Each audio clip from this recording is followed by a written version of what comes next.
Hi, I'm Rick Vuyst here at Flowerland, and today we're going to give you some pointers on planting up containers. Container gardening continues to be so popular because we can put a container just about anywhere, and the sky's the limit on what we can do with containers. Today I thought I would give you a few pointers that maybe haven't crossed your mind as it comes to putting together a container. Whatever pot you're going to use, we have to look at the inside first, or the bottom of the pot, because the drainage hole is so important, as well as good quality potting soil.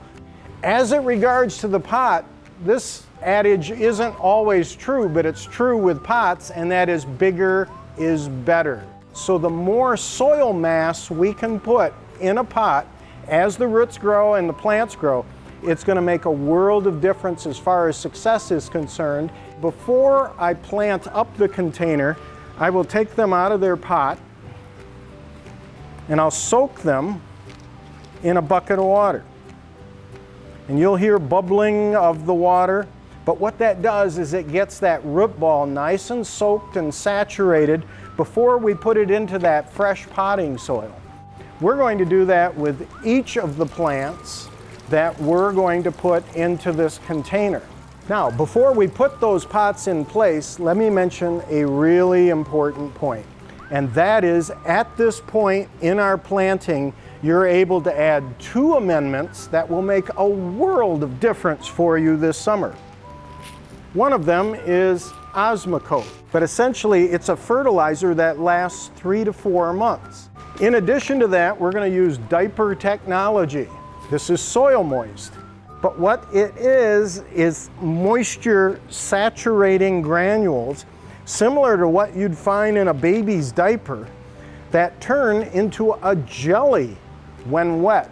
Again, that helps retain moisture within the container because right now, not much of a problem, but as the roots grow and start to compete for space, and the sun's high in the sky in summer and it gets hot, that's when it gets a little difficult to keep that container properly watered. Now, we have often said that when planting up a container, think a thriller in the center, a filler, and then a spiller. And that's great.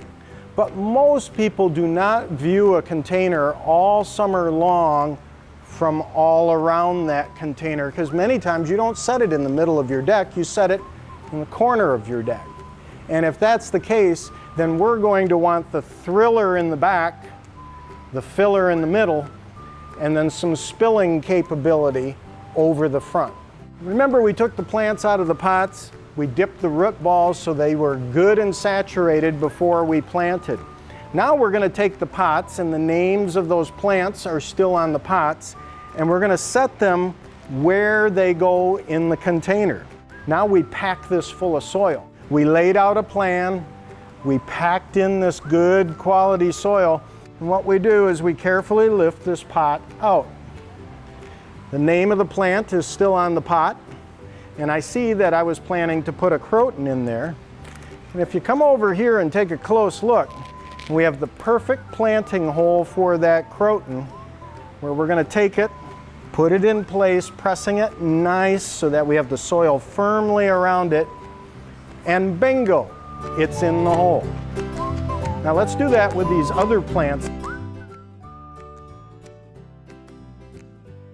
We're going to get a trailer on the front of this pot, and it's just a simple Lamium ground cover. We're going to put it in the loose soil right here in the front.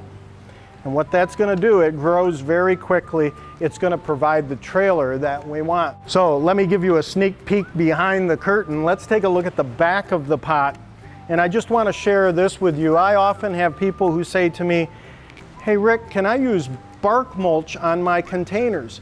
Of course you can, because again, the mulch helps hold in moisture. So we've got the focal plant or the filler here, which is going to grow up. We'll probably put a bamboo stake in here to allow that vine to continue to grow up. The croton will provide color all summer long. This Rex begonia will be a stunner.